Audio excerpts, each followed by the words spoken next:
Assalamualaikum warahmatullahi wabarakatuh. Selamat pagi anak-anak. Selamat berjumpa kembali dengan pelajaran Bahasa Indonesia.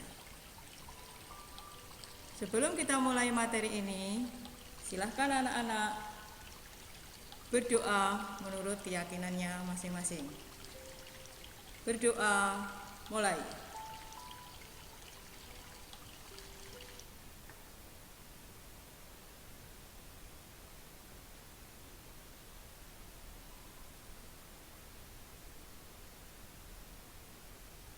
Selesai.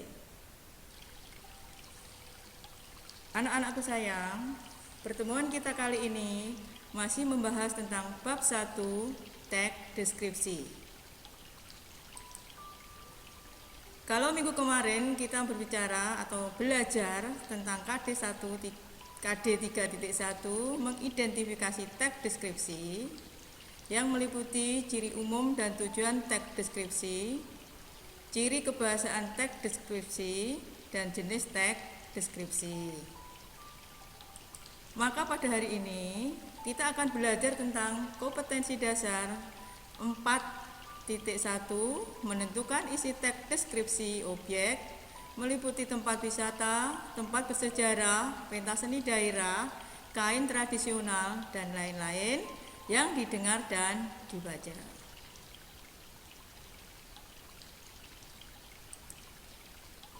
Sedangkan indikator pencapaian kompetensinya yang harus kalian pahami dan kalian capai setelah akhir materi nanti yaitu 4.1.1 menentukan perincian informasi pada teks deskripsi. 2. 4.1.2 pemetaan isi teks. 3. 4.1.3 membandingkan isi teks. Jadi nanti kalian akan belajar ketiga hal ini. Paham ya? Ibu lanjut.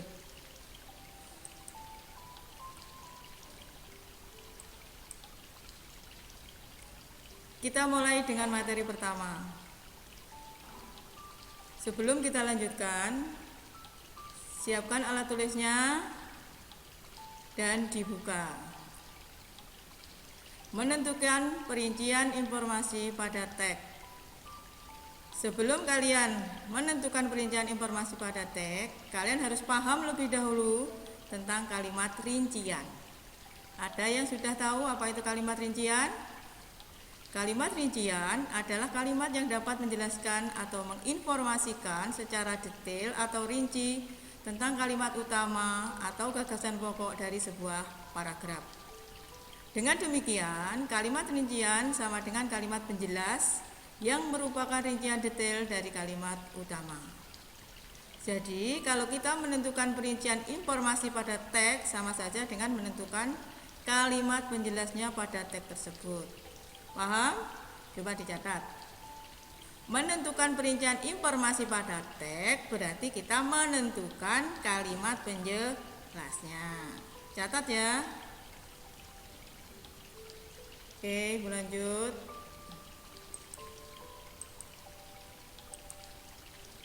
Nah, ini contoh menentukan perincian informasi pada teks. Ibu ambil contoh teks deskripsi berjudul Pantai Gemah. Dibaca ya.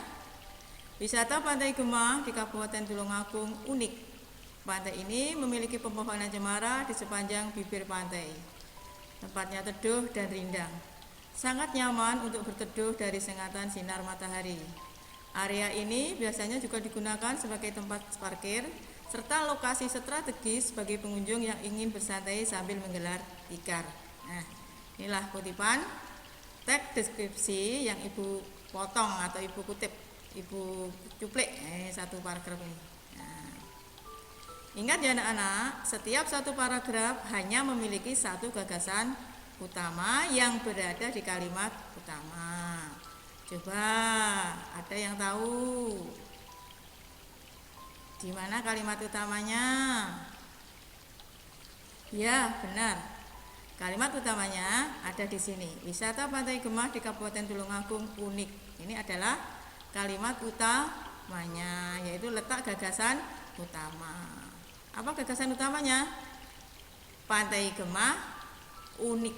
Nah, sedangkan kalimat yang lain ini yang ditulis dengan tinta setengah hitam, pantai ini memiliki pepohonan cemara di sepanjang bibir pantai. Kemudian tempatnya ini yang ditulis tinta biru, kemudian yang juga area ini yang ditulis tinta hijau. Ini adalah penjelasan atau kalimat penjelas dari Pantai Gemah yang unik. Jadi perincian informasinya yaitu ada berapa? Ada 3. 1. Pantai ini memiliki pepohonan cemara di sepanjang bibir pantai. Nih. Dan yang kedua, tempatnya teduh dan rindang, sangat nyaman untuk berteduh dari sengatan sinar matahari. Ini.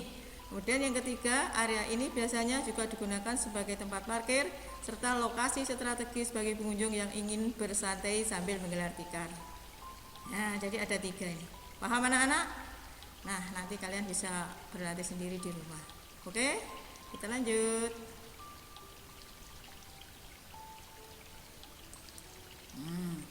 Selanjutnya kita materi yang kedua yaitu pemetaan isi teks. Ada yang tahu apa itu pemetaan? Kalau dalam matematika pemetaan adalah fungsi atau hubungan. Sama di sini juga begitu. Nah, cara memetakannya apa atau bagaimana? Yaitu yang pertama dengan menentukan topik atau hal yang dibicarakan. Kemudian kita beri garis atau panah-panah ini. Kemudian kita cari bagian perinciannya. Nih, perincian 1, perincian 2, perincian 3, perincian 4. Kemudian kita hubungkan. Nah, kita ambil contoh tentang teks deskripsi Pantai Gemah. Topiknya tentang apa? Pantai Gemah unik. Kemudian perinciannya. Nah, yang tadi yang ada di kalimat penjelas yaitu di bibir pantai banyak berjajar pohon cemara, kemudian area parkir dan seterusnya. Paham ya? Nah, ini coba saya beri contoh biar lebih gamblang lagi. Nah, ini contoh pemetaan isi teks yang berjudul Gili Trawangan. Nah, kalian baca ya.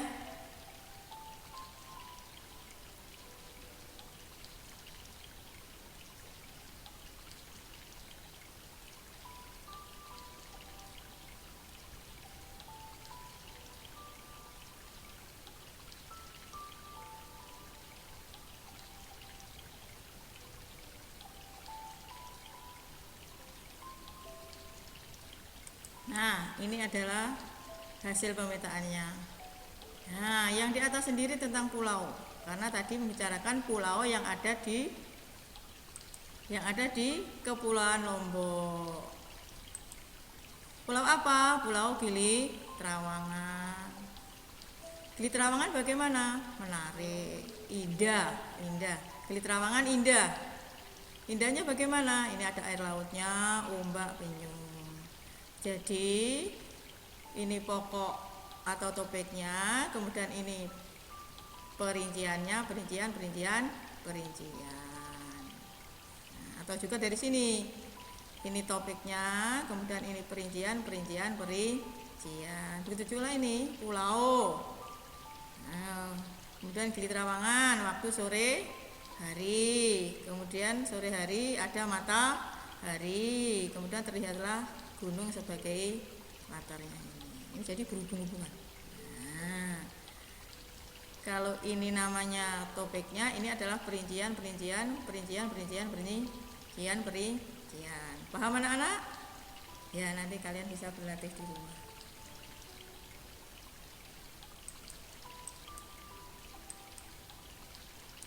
Kita lanjut ke materi yang terakhir, yaitu membandingkan isi 2 teks.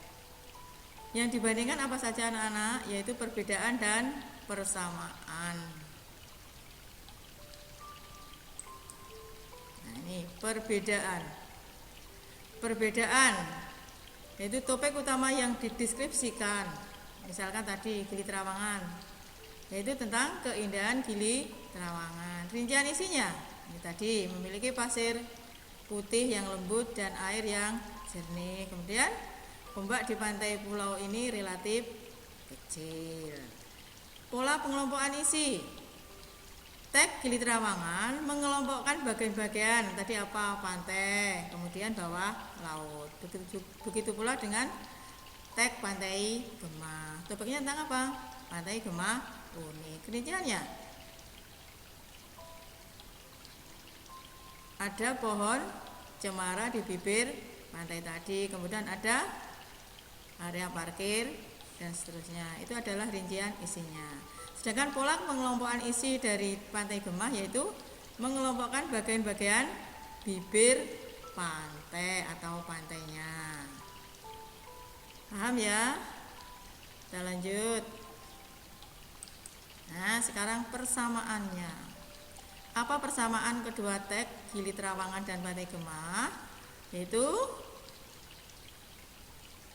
sama-sama mengembangkan isinya secara deskriptif. Ini contohnya, teks Gili Trawangan mengembangkan ceritanya secara deskriptif, yaitu dengan menjelaskan dan menggambarkan keindahan pantai Gili Trawangan beserta keindahan bawah lautnya.